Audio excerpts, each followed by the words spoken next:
Hey everyone, welcome back to my channel Pickup Books. I'm Komal and in today's video I'll be conversing with the co-authors of the anthology Liberation.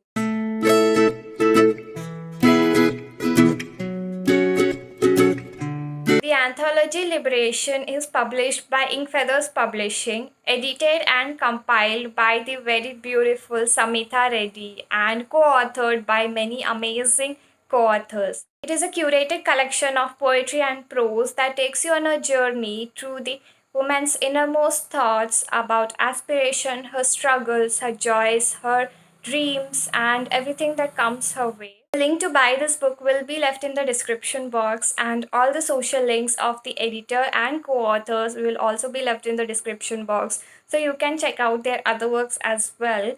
So please watch this video, and if you enjoy watching this, please like, comment down what was your favorite part of the conversation, share it with your friends and family, and subscribe to my channel Pickup Books.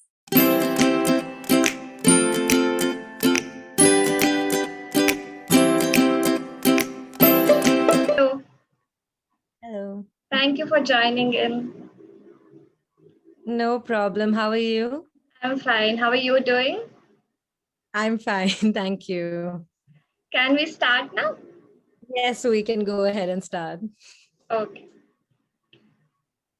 Poetry to Samyukta is a way to express her thoughts and emotions.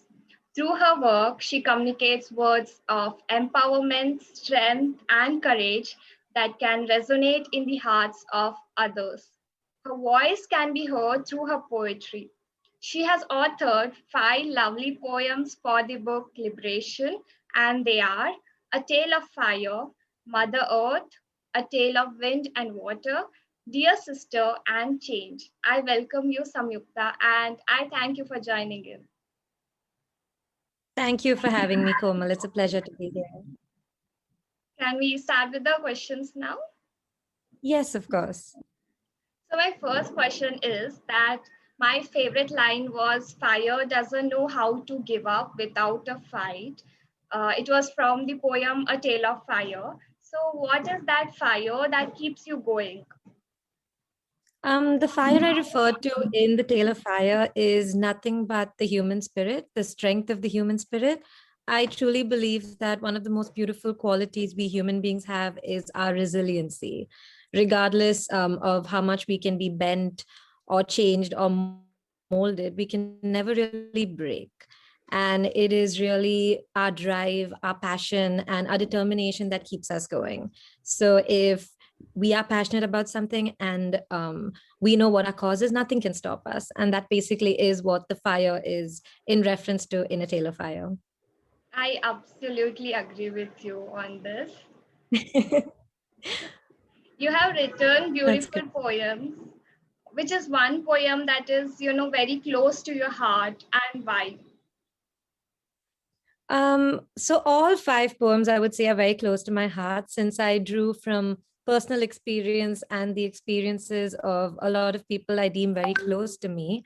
If you notice, 3 out of the 5 poems have an element, have the Nature. names have Yeah. to do something with the elements. That would be A Tale of Fire, A Tale of Wind and Water, and Mother Earth. Yeah. And all are nothing but an allegory of and it matches up to a person and their experiences that ultimately led them to a calm understanding and state of acceptance. So it would be in the poem Mother Earth that I sort of in my perception of it, I bring the elements together. Yes. And it signifies not only a mother, but all the qualities that make what I think every woman is made of, and everything we look up to and we are. And also I hold it close to me because I did draw inspiration from my own mother, who I hold very close to my heart. That's really nice how you have a different view on each of the, and you have uh, combined all the elements together in one poem. And can you if read a um, few? if I had to name the entire series, I would have actually called it The Elements of Acceptance. That's really nice. Can you read a few lines for us? Yes, of course. I have my own copy of Oh, Liberation nice. here. So I'm reading from Mother Earth. Okay. This is the last excerpt, the last 4 lines. Fire in her eyes, water in her soul, wind in her grace, and the earth below her feet. All of the elements come together to show thee that woman can be you and that woman can be me. The savior of all and strength personified is my mother to me. That's really beautiful, and you have a beautiful voice as well. Oh, thank you so much. I think you're the first person to say so. So, what is your message for the young writers out there? Mm, I would say, write from your heart. Don't ever think that what you have to say is not important and is not valid. If it comes from a raw place, it will be genuine, people will hear it. And write courageously. Never let anybody tell you what you can and cannot do. And I sincerely hope you draw inspiration from Shades of a Woman and Liberation, because that is the theme of both these books. Yes. And it was an inspiration to me. I think that Samhitha did an incredible job in bringing together these very strong authors with these very strong messages. And I hope a lot of the women writers out there will hear this, understand the message, and feel confident and comfortable writing about their stories. So, in this last segment, we'll take a book selfie. Okay. I don't have my book yet, so I'll probably just show the cover on self. Okay. Yeah, can you see this? I can. Yeah. Cheese. Thank you so much. Thank you so much. It was such a pleasure to speak to you. And I'm so excited that we're all in this together. Yeah, and I hope to read many wonderful poems by you in future. That I definitely hope to publish a lot more. And same with you as well.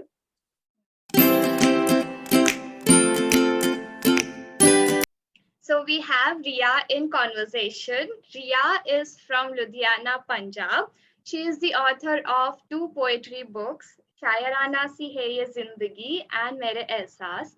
She is currently pursuing her MBA in finance. She has authored a very beautiful poem called Girls, We Need to Take a Stand for the book Liberation. I congratulate you on your work and thank you for joining in, Riya. Thank you so much, Komal. I'm glad to join you actually. That's so nice. Can we start with the questions now? Yeah, sure. You have written a beautiful poem on self love. So, is it from your own experience? If it is, then can you elaborate on it? Yeah, actually, it is from my own experience because, I have a shorter height, and so people used to make fun of me. Like, still, people make fun of me in office, sometimes in a college. So yeah, I faced a lot. And I remember somebody told me once, I was asking that person that, am I beautiful? And that person said, no, you're not beautiful, but you're cute. At that moment, I was literally feeling little broken. I was like, what the hell is he saying on my face? Why?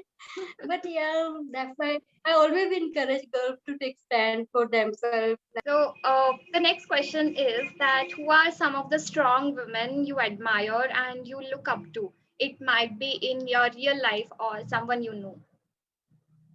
Yeah, actually, I have many strong women whom I admire. But my maternal grandmother, she was very strong woman. I really admire her strength, the way she carried herself, her life actually. And now, currently, I have a very strong woman, Sushri Nishthaji. She is like a mother to me or an elder sister. I admire her because she's very wise and she always guided me. And I think because of her guidance, today I'm writing so well and Kadvi Brintaji as well. It's really nice Yeah, that you are surrounded by such strong women and that actually empowers you in some way. right.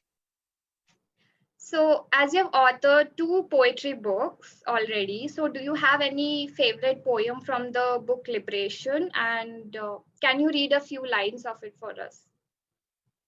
Yeah, actually, all the poems are very beautiful from Liberation. I read some of the poems, not all poems, but if I like one by Bishakhi Mukherjee. That's I'm falling in love again. Is it okay to fall in love again? Is it too soon to be in love? Should I wait for more to confirm? Should I ask my heart to be sure?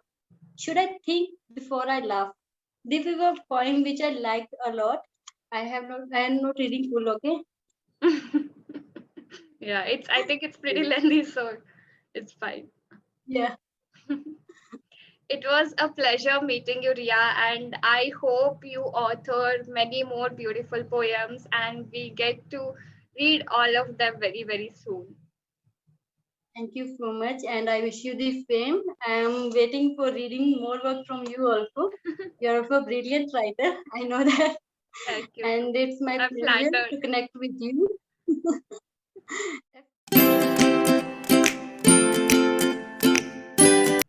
So today we have Sumati in conversation.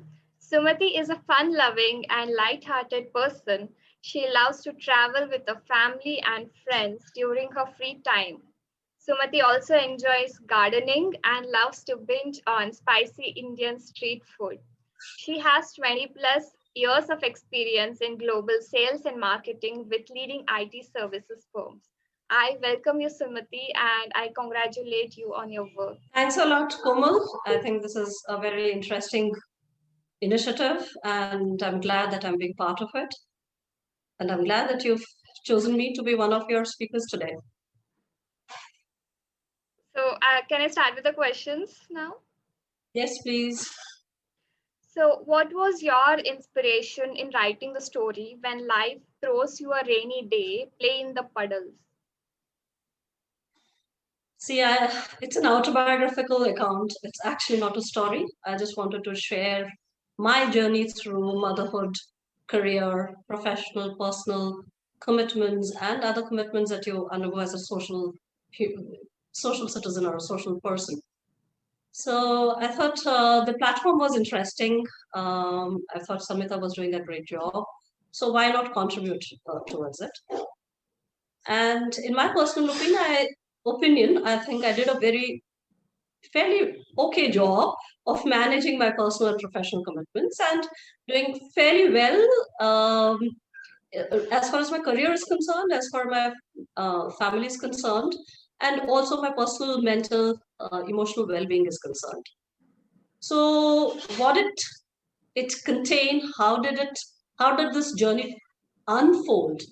And what made me take this journey was something that I thought I should share. It might be of some use to the young women who are getting into the workforce.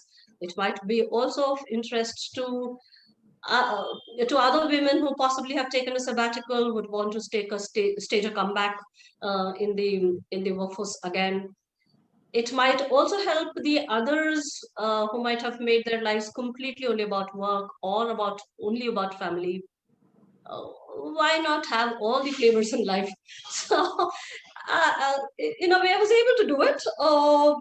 It's not that I had a very good formula in place, but things did turn out uh, um, fairly well for me. So I thought, why not share that? And that was the whole reason of putting across that autobiographical account. I tried to make it in a very capsule format, very short, uh, and share only the aspects which I thought would be relevant to a reader. So that's about it, and hope if any of the readers do get certain nuggets to manage their. So that's it, Komal, and over to you. Thank you for sharing your story. It was so lovely to read your story.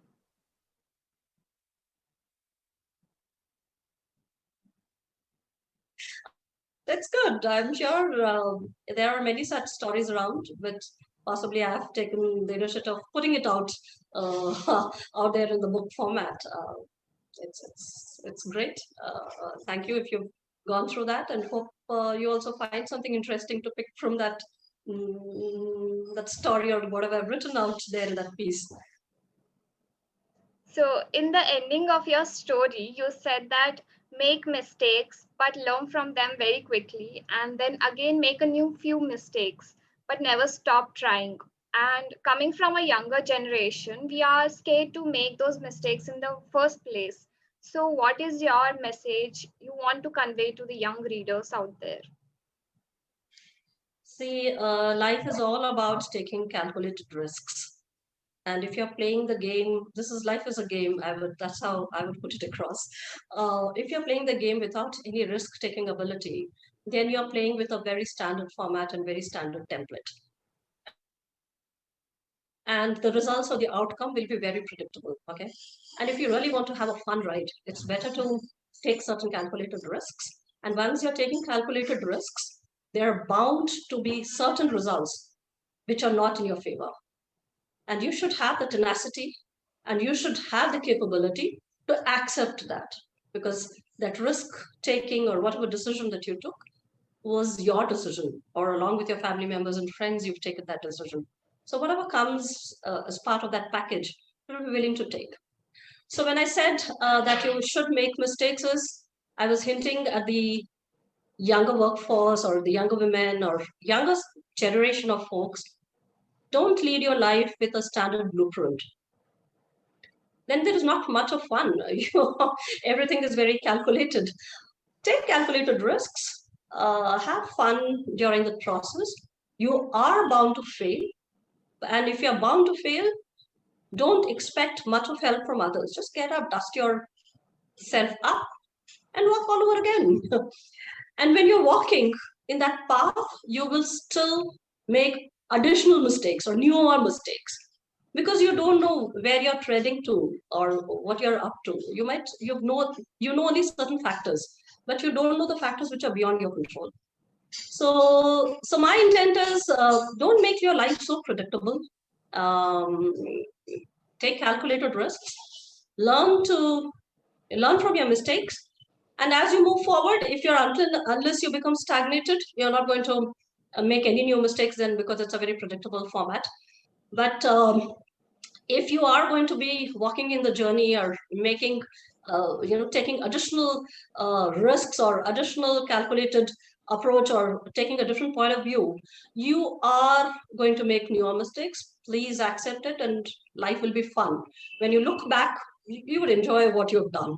I don't want to look back and say that, 9 to 5, I did this, 5 to 9, I did this, and then I went to bed, and my life was fine. Everything was beautiful for me. No, I've taken risks. My biggest risk, I think I've mentioned about how after having a great successful career, when I was put into a bed rest for during my maternity period, I invested all my investments on my training. And whatever I earned in the 4 years, I didn't know how it will pan out. But I took that risk, and it paid off very well, not in the initial 3 years, but after I staged a comeback. But later on, that's what made my entry into the IT industry. And now I'm here. I work for a leading IT organization. I'm a director there. I head the global sales and marketing program. It took almost 20 years to be where I am. But if I hadn't taken the risk, my life would have been comparatively not as fun as it is now. I'm not saying it would have been bad, but I think this is interesting. So I would want all young girls, boys, please go ahead, take calculated risk, have fun with your life. Don't become a very boring human being. It's not worth the life then. You have such wonderful insights. It's so lovely to see someone talk about all of these things, which we face in our day-to-day regular life. Moving on, I mean, you might be 20 something. In this life of yours, if you had not taken this choice or made this choice of coming up with this a channel or a platform where you're interacting with the various authors, do you think this happened in one go? It wouldn't have. You would have had a phase of going through a trial and error. And now I'm sure you're glad that you did it. You have certain following. You're meeting interesting set of folks. You're also learning. They're also learning from you. And if you had not taken that step, do you think this fun or very interesting conversation you and I would have I been would having. miss out on such fun conversations. Yeah.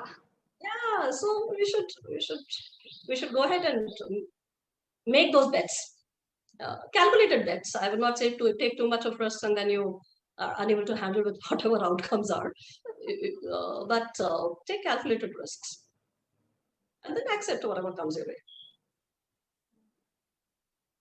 So you mentioned how family played a role in your life. So my question is that how does family shape a woman's life? Say, I've deliberately taken a position where you could see my family in the background. Yeah. I made it a deliberate attempt. The reason being that every, be it woman or a man, each one of us requires our anchor. While we go across and conquer the world outside of our comfort zone or of our household, of our known faces, when we step out and we face this world, it requires a certain anchor which gives you that confidence. Typically, it's the family or very close friends who do that for you. And if you don't have very good close friends, it's obviously the family. And I would always want everybody to have a very good, close knit relationship with your family. In my case, how did they add value? I've also written that in the piece which is published in the Liberation, that when I was wanting to stage a comeback in my career, my mom was the one who took care of my daughter. I'm not saying that taking care of your child if you leave it at a creche or any other place is not good. If you have no other option, maybe that is the option that you should consider. But if you have a family person taking care, if my mother was taking care, it gave me a very comforting feeling that I was, the first 3 years I was actually traveling. I was not quite concerned how my child was because I knew my daughter was being taken care of. So I was not even bothered about that, about my child's well-being, and I was completely focused on staging a comeback in my career. So that's a very important milestone, which my mother helped me to overcome. I'd again like to bring in the aspect of my husband. My husband's has a family business, and because he comes from this business background, for him, he had no qualms, or he was absolutely not threatened by my position. He was a man of his own, merit, and he was busy with his own set of activities. So when I was going across and making these, strides in the corporate world, and obviously I was getting recognized, and I was, actually getting or bagging the best opportunities, the best positions, taking overseas travels, I didn't have to come back and face a person at home who was very insecure about me. He was okay with that. I mean, she's doing whatever she's doing, and she's getting recognized. So there was no such insecurity. So because there wasn't such insecurity, it also gives me a very good feeling, because then I'm not quite bothered about managing him or his emotions or anything of that sort.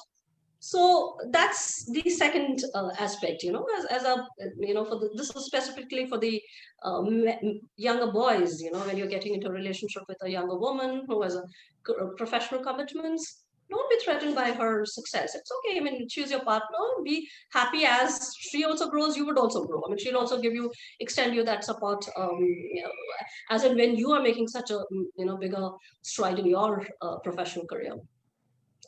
So third aspect is about my daughter.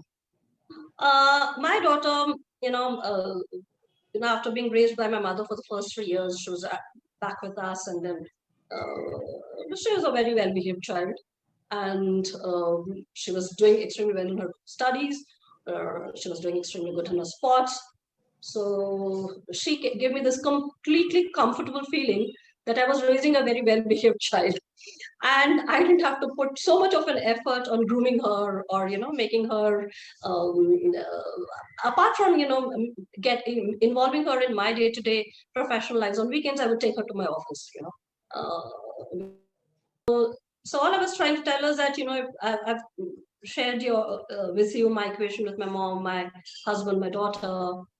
So, emotionally, when you're satisfied and you're fine, you take the other challenges very easily. Any external challenges that you face, and therefore, I could take all kinds of risks in my career. So I went ahead and did that. I didn't bother how the outcome would be. It shaped out well, fairly well. So thanks to everybody who contributed. And Thanks. It was lovely meeting you, and you have such beautiful life lessons. Everyone has to learn and has probably learned from your story. And now it's the time to take book selfie. here, I've got the copy here. I And have how do you not want me to pose? received my copy yet. So You haven't? So what do you want me to do? I just do this or? I'll hold this. Ah, okay. Yeah. So I Okay. Yes. Thank you so much for being such thanks a a lot, Komal. and agreeing to this on such a short notice. Now I'm glad that we did because weekends are fine for me as well. And I'm absolutely glad that younger generation is really taking a lot of interesting assignments and taking a lot of interesting challenges. All the best to you, and I hope we meet in person sometimes.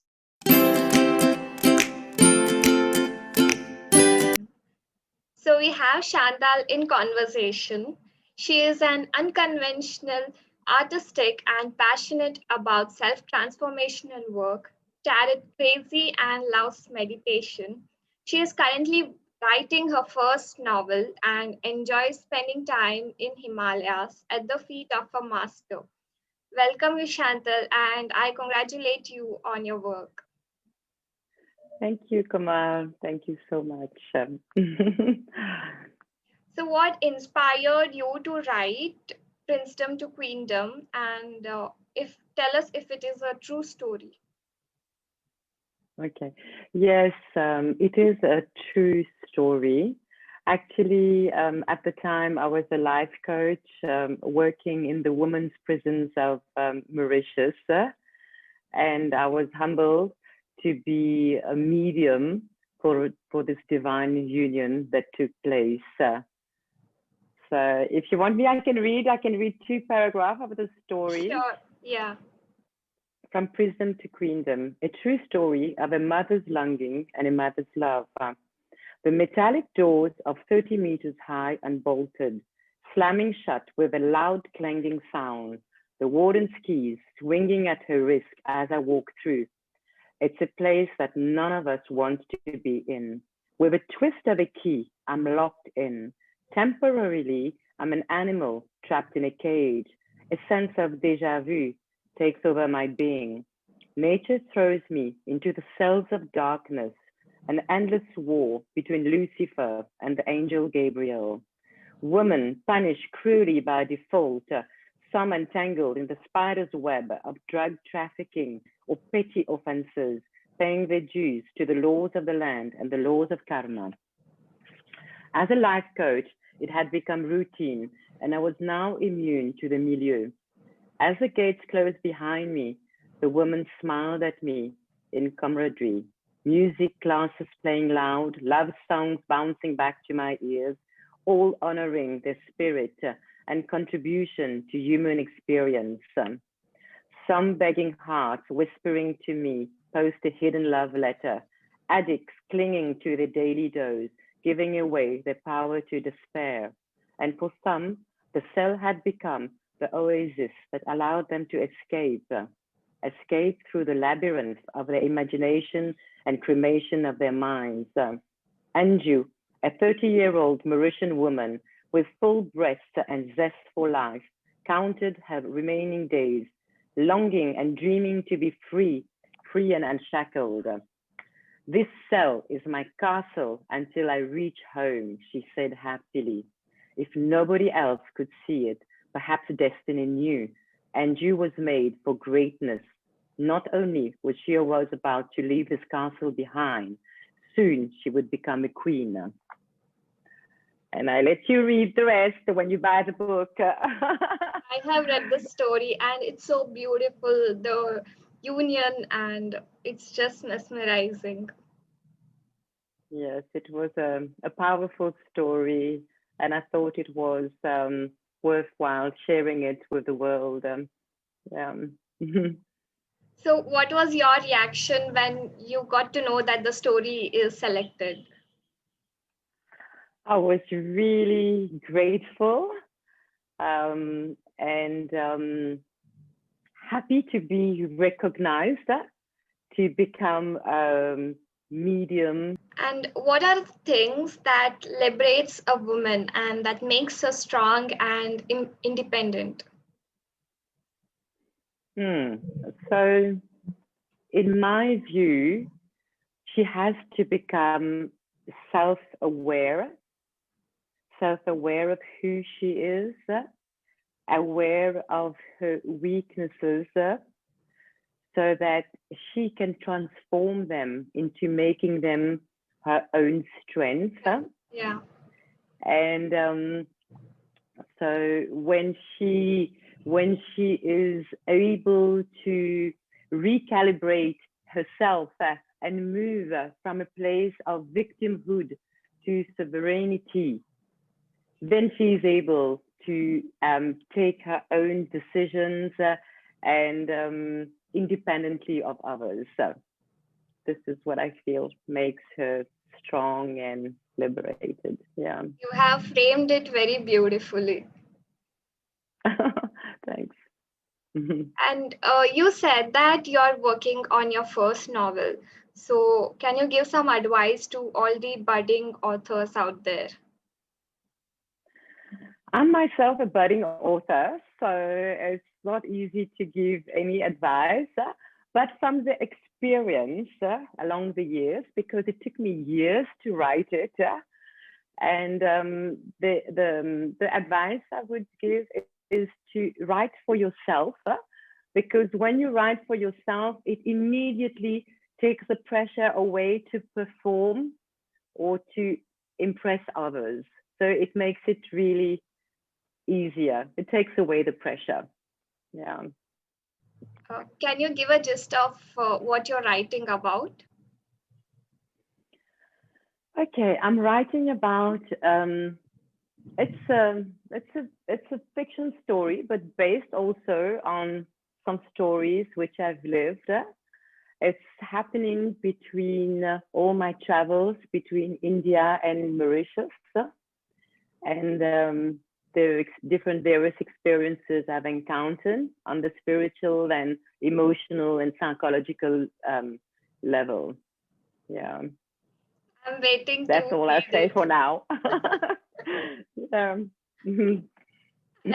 what is your favorite poem or any other work from the book Liberation? My favorite poem is called Who I Am Today, and it was written, the author's name is Riya Om. I really connected to that poem because the author talks about difficult life experiences, perhaps she encountered, or and actually the pain that she went through was her life lesson, and she was able to move from victimhood that I was talking about early on, and really she transformed it. She embraced that pain, accepted it, and became today a very courageous, kind woman and walking the path of love. So I found it very beautiful, and it really touched me and resonated within. Yeah. It was pleasure talking to you, Chantal. And now it's the time to take book selfie. Do you have your book? I don't have my book, unfortunately, because we are in lockdown at the moment. So it will reach Mauritius probably in about 4 or 5 weeks' time. Okay. And but I do have a picture. I'm sure Yes. do you have it with you or not? No. No, I don't have the book. This is the cover. Yes. I have the cover here on my phone. Yeah. Yes. Let's. Yes. Thank you. It was a pleasure meeting you, and you had such great insights. And I am waiting to read your book. Thank you so much, Kamal, for taking the time. I was happy to meet you, and I'm also looking forward to receive my book. And I believe you're also a co-author, so I'm really looking forward to read them. Yeah, thank you very much. Thank you. Congratulations once again. Thank you. We have Nalini Vipin in conversation. Born in Kerala and brought up in Bangalore, Nalini has lived most of her life in the romantic deserts of the Gulf.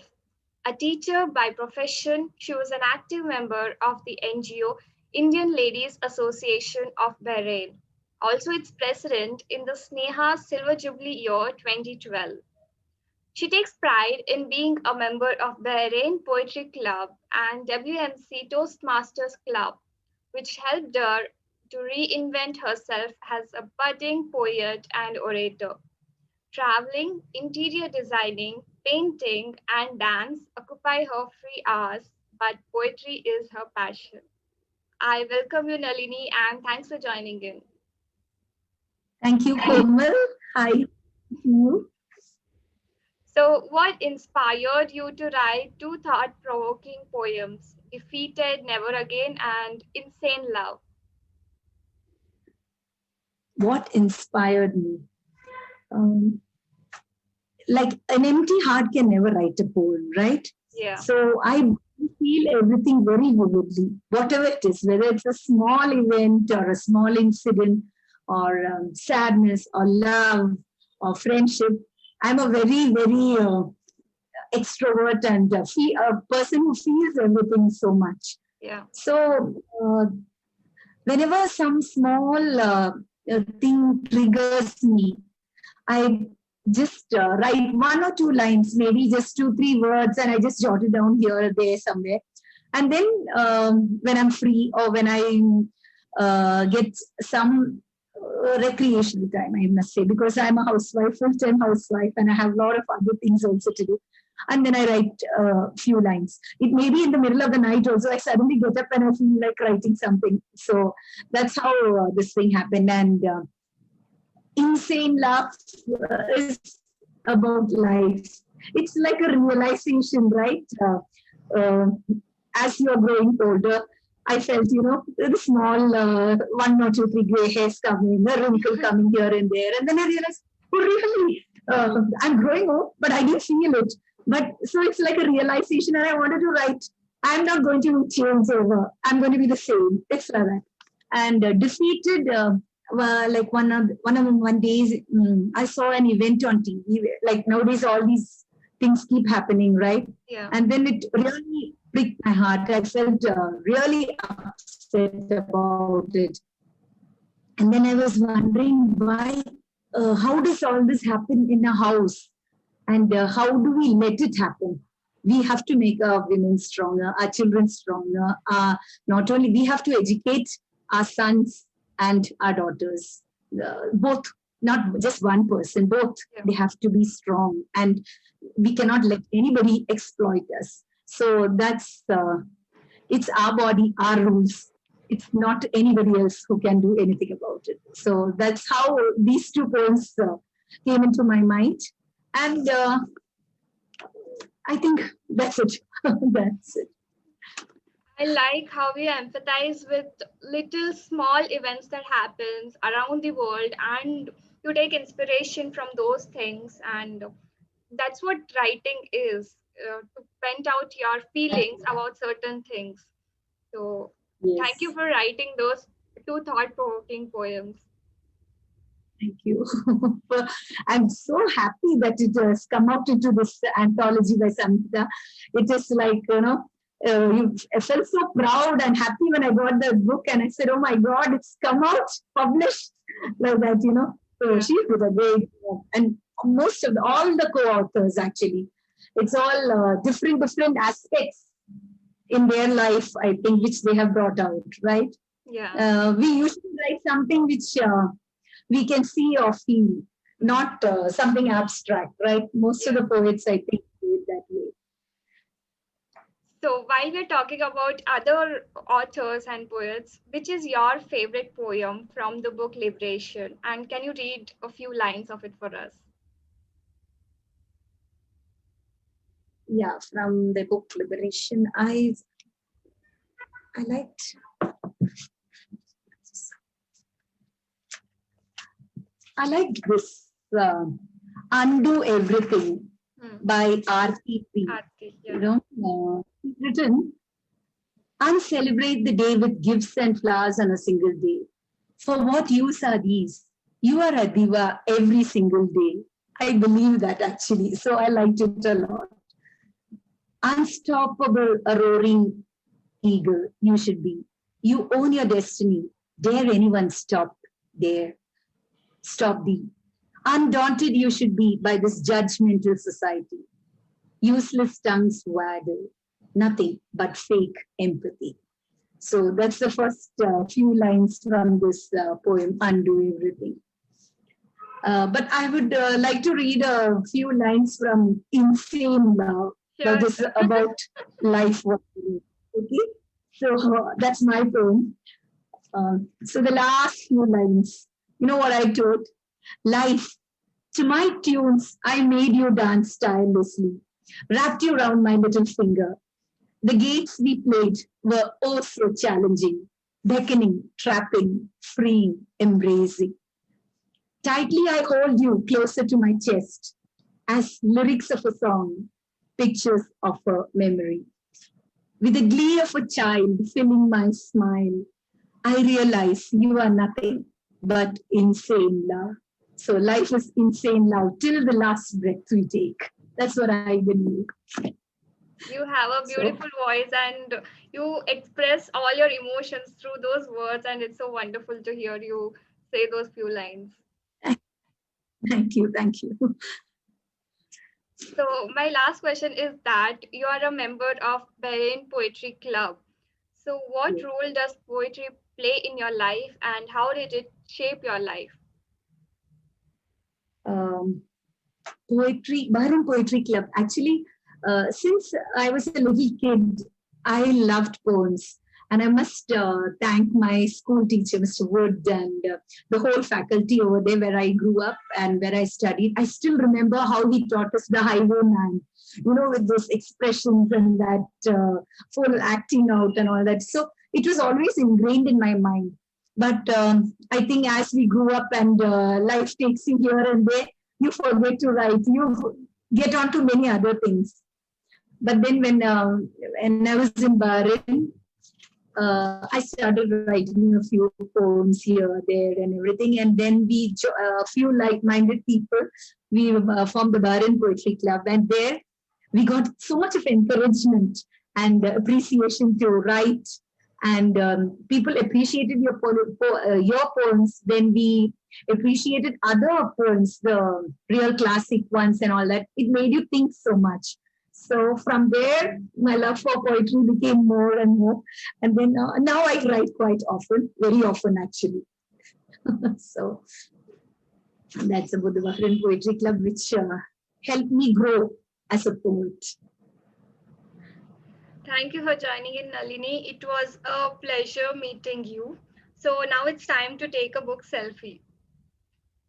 For sure. I actually don't have my book right now, so I'll probably show the cover on myself. Yes.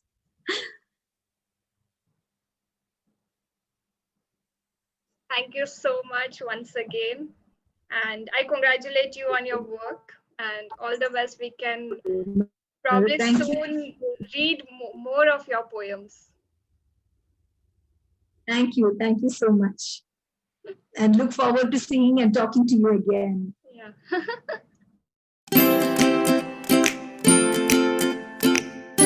So we have Rakshita in conversation. Rakshita Nagraj is a second-year master's student. She's a pharmacologist in the making, a huge science fanatic, intersectional feminist, and an animal lover. She's a fun person to grab a coffee or book or wine with. I welcome you, Rakshita, and thank you for joining in. Hi, Komal. Thank you so much for starting this session. Really looking forward to the questions. So, can you tell us about your story, The Woman Who Made Me? Yeah, it was actually I had received this opportunity. I came across this anthology and I thought I would like to write. And I had contacted Samhitha for it. And I wasn't really sure on what article or what piece of writing that I should put up, because there were a lot of stories that we can talk about when it really comes to about how women have actually empowered each other and stood with each other and changed the courses of history. So this was just, I think, one day I just woke up and I realized, okay, I'm going to talk about how it's not just a one woman who has impacted my life. There are so many others who have impacted it, and how they have actually changed my thought process, helped me overcome a lot of things, helped me realize that it is not a competition and we are all in this together. Because we've been told a lot that she is your competition because there's not enough space on the table. But I think it's about time we realize that there is a lot of space on the table. If there is no space, just bring your own chair, because we are here to support everyone and we are here to stand together. Yeah. So this piece was, I think, it was just inspired by all the women that have molded and shaped my life throughout. I like how positively you put about the women community around. And you have talked about women Nobel Prize winners, politicians, and celebrities in your story and how they shaped your thoughts. So, who is that one woman role model in your life? I think I would like to tell it is my mother, because she, even though she has been a homemaker all her life, but I know that the she had to give up her career to just take care of us. She did it willingly, and I realized that she has changed and taught me a lot of things. She was the one who's told me that irrespective of what happens in your life, irrespective of whatever you do, always remember that you have to be financially independent. So she has opened me to a lot of portals. She's the one who encourages me to write. She's the one who's always there uh, through my thick and thin. I mean, not just because she's like my mother, but in general. So I think a lot of learning comes from home, and she is a person I look up to. Yeah, so she is one person I really look up to. Yes. And what does being a feminist mean to you? Being a feminist, I think it's a process that I'm also learning every day, because I have noticed that how a lot of my life has been impacted by women who belong to a certain group of people, certain class and certain uh, privilege. And there are a lot of other stories that I come across every day, and I'm really inspired by how strong they are despite a lot of things that they face. And they are very different, like a woman from a different who's not as privileged as I, the background that I come from, has a lot of different struggles. And the only thing we can do is give them space when they come up and speak up, because we cannot relate to what they are going through. So I think that time we need to like just pass the mic. And I think feminism is the way of life, and it is it is a process, because we've been told so many things about the patriarchy, how it has molded a lot of our thought process. But it is about time, we realize that it is wrong. The patriarchy was wrong. It has just pitted against us against each other, which we don't really need to do anymore. It was a pleasure talking to you, Rakshita. And now it's time for a book selfie. Do you have your book? No, I do not have my book. I'll take a picture. Yeah, I'll show the I'm not. picture too because I didn't receive the book yet. Oh, okay. The front cover, Yeah, this one, right? the white. Yes, yes. I'll just open it.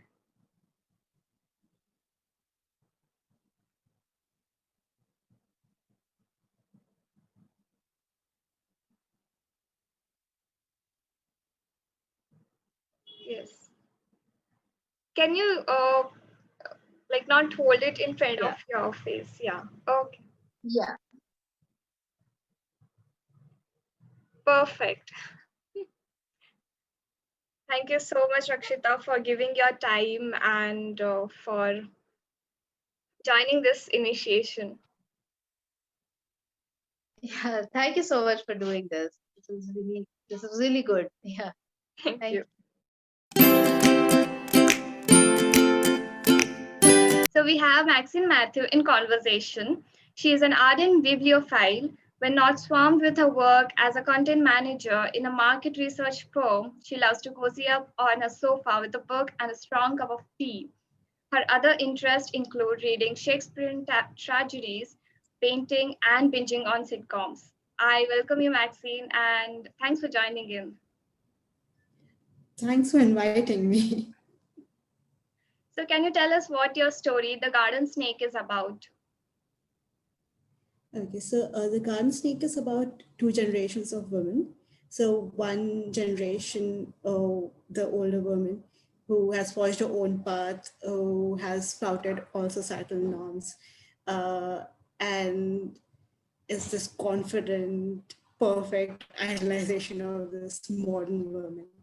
And the younger woman who is unable to move forward with her life because she's just stuck due to her own insecurities and fears. So the story is told from the younger woman's perspective, reflecting on her relationship with her great aunt Liza, and this statue of a snake in the garden of Aunt Liza, which might or might not have mystical power, but ultimately becomes a symbol for the liberation and a source of their confidence. That's a wonderful story, and I congratulate you on your work. Thank you. Thank you so much. Which is your favorite poem from the book Liberation? And can you read a few lines of it for us? Yes, so it's this poem called Imminent.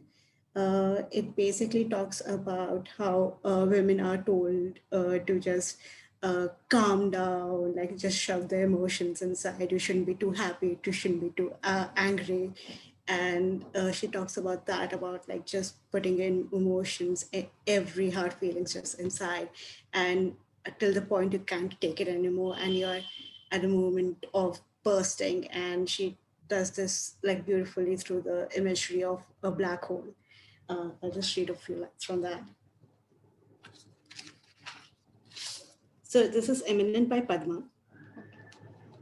I feel like a black hole, swallowing every pain, every hurt, every thought, every scream into a gravitational void. If they rise, I swallow more times than once. That's So then she goes on to, yeah, and then she goes on to bring about the idea about of like not it being uncontainable, about it being like a big bang, which is also like very beautiful imagery about it. That anger that's going to come out, it won't just be destructive, it will also create something. It's also creative rather than just being destructive. So my last question would be, what does Liberation book mean to you? Okay, so Liberation, when it initially started out as Shades of Women, initially then it meant to me about the multifaceted lives that women lead and the multitude of identities that women can have. It can just not be this perfect idea of femininity. It could be something different. It could be anything that they define themselves as. And when Liberation came out, and it was actually the perfect theme for or the story I contributed, it's about going beyond what the society expects you to be, going beyond what your fears expect you, like the fears that hold you back. And I think a lot of stories, a lot of poems that are in it is about going beyond your own securities, going beyond the norms of the society to build yourself and build your own life or your confident life. You have summed it in a very beautiful way.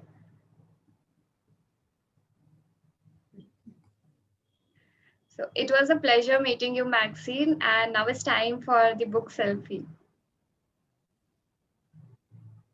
Okay. One second. Is it book? I don't have my copy, so I'll be showing this cover on myself.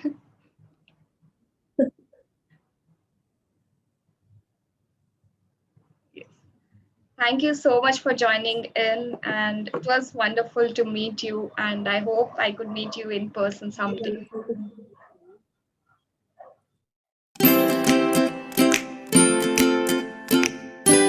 So we have Suhas in conversation.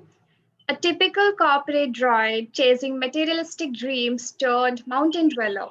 For over a decade, Suhas Ramegowda lived a mechanical life until he realized there's a way to be simply alive. What started as an exploration of this path led to a more meaningful existence among the mountains. I welcome you, Suhas, and I congratulate you on your work. Thank you. So please tell us what your story, Empower Woman is about. I think the title is so strong that it tells itself, but we want to hear it from you. Sure. So the story that I've written is a true story. The person that I've written about, Sunitha Suhas, she in fact is my wife. So this sort of gives people a glimpse of her journey from the time that she found herself, and this happened during the time that she took a break when she became a mother. She took a break from her conventional life, found herself, took the reins of her life in her own hands, um, became an entrepreneur, and then went on to unschool our only son, and then finally uprooted her supposedly stable family from stable circumstances and took us all on an uncertain, uncharted journey. So this sort of is a very relatable story, because I think all of us at some point in time want to stop doing all that we are doing and want to do what we actually want to do. So this is Sunitha actually doing that in real life. So an interesting story of sorts. I think it's a very inspirational story for millions of women who think pregnancy or marriage stops them from doing their work and from following their dreams. Absolutely. So, in your opinion, how can one empower a woman? So empowerment has many shades to it, or has many meanings to different people. But I think I'll stick to the socio-economic context to empowerment, because I've seen that unfold in front of me, both with Sunitha and with the other women that we work with as part of Sunitha's entrepreneurship journey. Um, I think we need to put a woman in a position of leadership where she can make decisions. And how do you do that? It's by giving or helping women with skills and helping them ways to monetize that skill. When a woman starts to contribute to our household, I think the confidence that brings to a woman is unparalleled, and it gives the woman a seat on the table, makes helps or puts the woman in a position where she's making decisions for her family or for the household. I think that truly is empowerment to me, and I've seen that unfold in front of me for the last 3-4 years that we've been involved with women here in the Nilgiris. When we walked into houses of women, which is predominantly in male-dominant societies, we've seen the husbands walk into the kitchen and make tea for us. It's something that's not often seen, but we've seen that. So I think that truly is empowering. I think you guys are helping to break the stereotype of the society. So, kudos to you guys. And finally, what is your message for all the young entrepreneurs out there?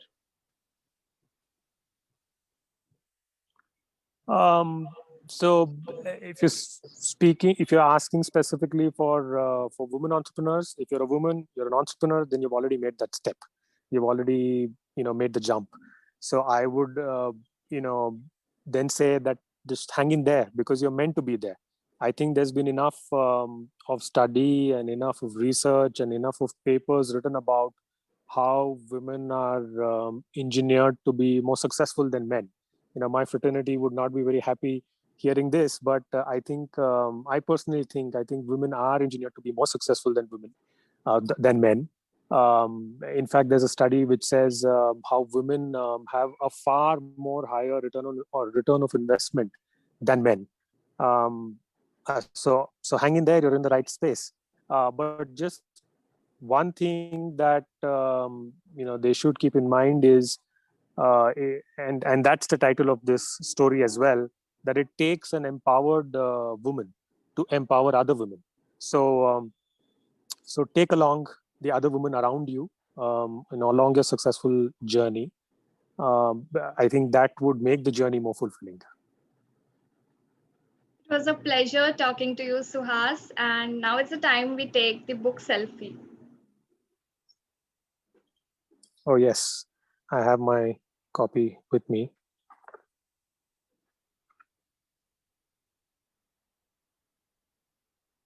Yes. Thank you so much for joining in, and thanks for agreeing to this on such short notice. And congratulations on your work. Thank you, Komal. Thank you for your time.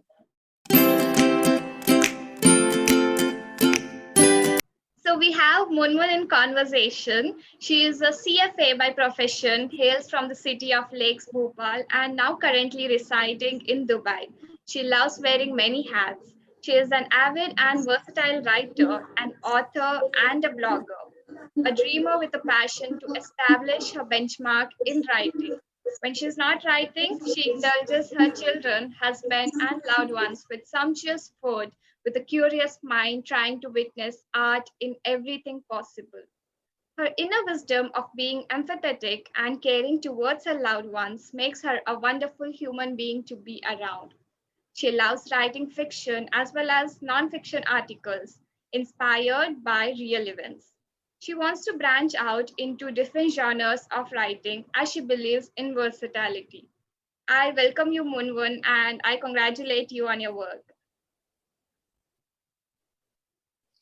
Thank you so much, Komal, and I'm really honored that you gave me a good introduction of mine. So, can you tell us what your story, She's Not Perfect But Good Enough, is about? Yeah, actually, the article She's Not Perfect But Good Enough is all about battling the insecurities and judgments which she faces personally or professionally. This she could be anyone like you and me. It's not mere luck that some people lands up on the bed of roses or some on the streets. There could be some genuine reasons because of which some people are not able to do what they dearly wish to do at some point of time in their life. But if this is the case for the rest of the life, then surely you are doing something wrong, and that is where which you have to look into. Like if I take my own case, being a chartered financial analyst, I started my professional journey long back. But right after 2 years, I took a career break. And I indulged myself and my family just to nurture my own family. It was like I have to deal with the situations, I have to take the decisions, and I have to learn how to remain happy just to look after my family. And the priorities change as per the different phases of life you come across. So being as a mom is a feeling which geared me up all the time. And I feel cheered up just because by looking at the smile of my babies, which helped me to ease up my all hurdles. And I schedule all my plans accordingly and happily. However, the day it may be too bad also, but it's like they energize me and help me to solve all my problems happily. Secondly, I would say, as a mom, I can relate. The parenting is the most difficult job, especially for the mothers. Every now and then, a question arises in your mind how to raise your child. So, but somehow, this motherhood journey is it's so typical. You cannot explain, and you somehow feel by revolving around the kids 24/7, it's so tiring that you feel like that your life has come to a standstill and you cannot move on. It's not all about earning or the job. It's all about you feel like how you could be more productive. And would you be more than a mom ever again? This is the question which hinders in your life every now and then, I must say. And you feel so depressed sometimes. So there is a roller coaster of emotions of a woman or a mother, which has been described in the story. Munmun, you have described it so beautifully, and the way you shared your personal experience enriches the story even better. And I hope your story will help all the moms out there and to learn from your story and the experience you have gained. I too hope that they are getting the crux of the story, and which will definitely lead them to have their balanced life. So, as women, we face a lot of insecurities from outside as well as from within. So, what is your suggestion? How to love yourself and to prioritize yourself better?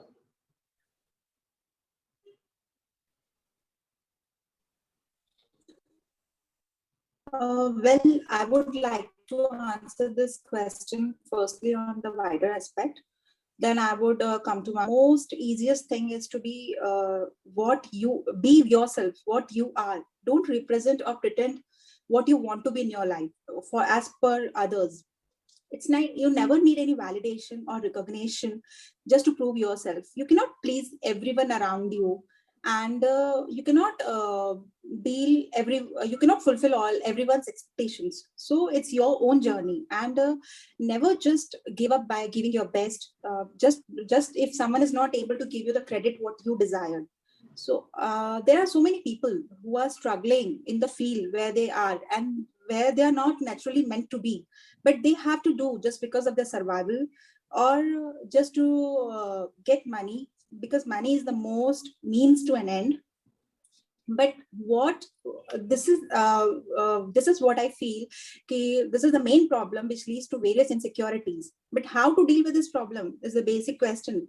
So you can live your life in either of the two ways. Either you should be grateful or feel blessed whatever you're having, because happiness is not related to monetary aspects, what I feel.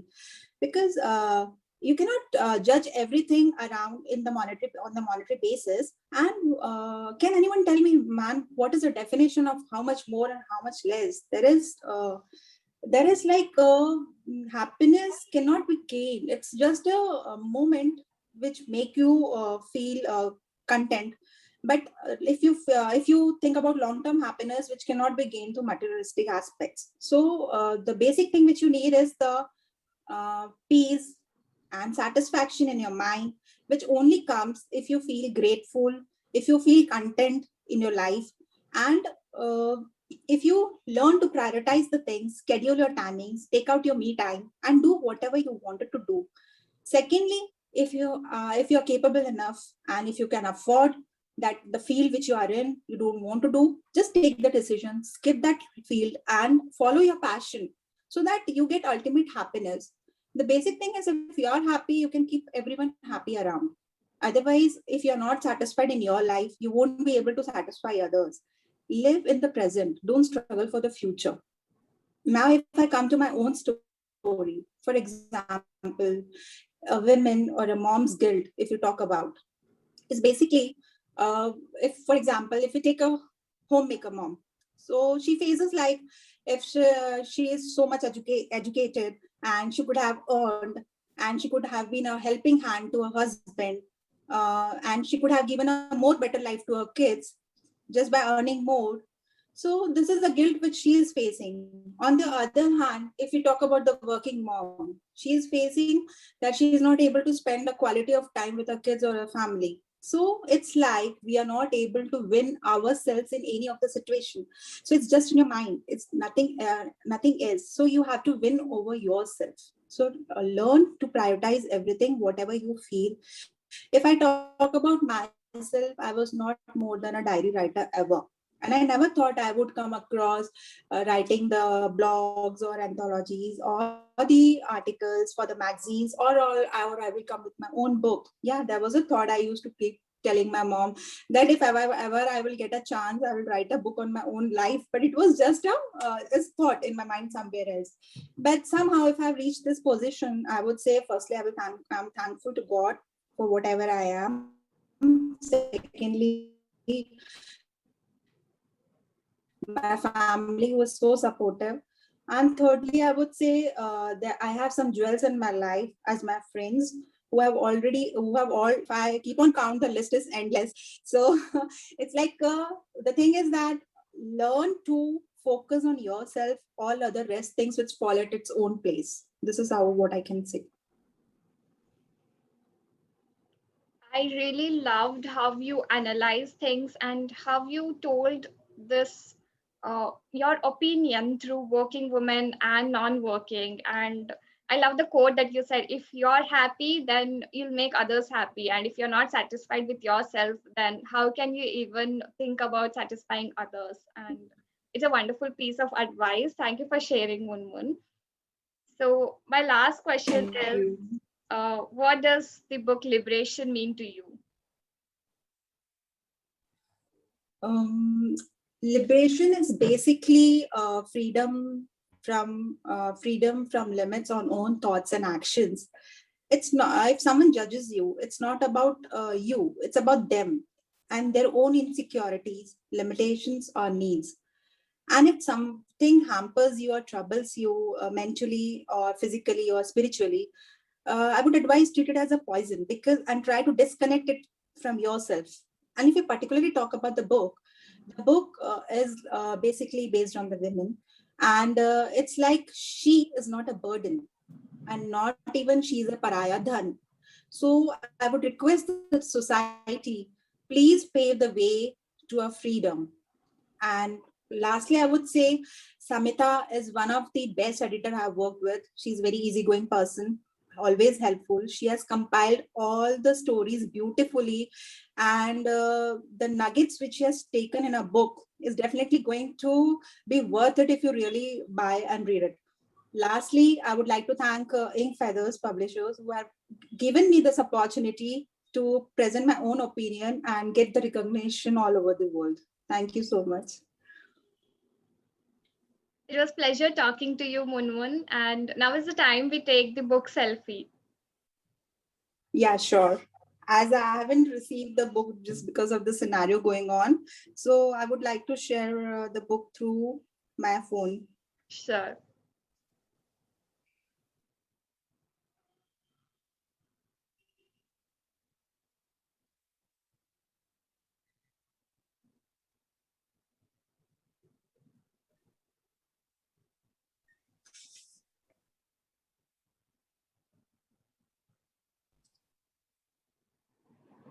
Sorry, I'm taking time. 1 second. Huh? It's okay. It's okay. Take your time.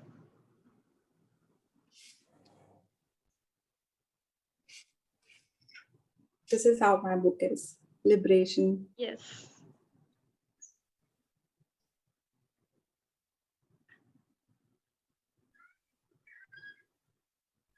Perfect. Thank you so much, Munmun. And it was a pleasure meeting you. And I loved how you mixed up your story with your personal experience. And it was so lovely to hear your stories, your perspectives. And I wish to read many of your works. And congratulations on your work. Thank you, Komal, and I'm blessed that I'm the part of the Inkfeathers team. And definitely I will come out with more of stories, and you would love with my stories. I will try to do that. Thank you so much.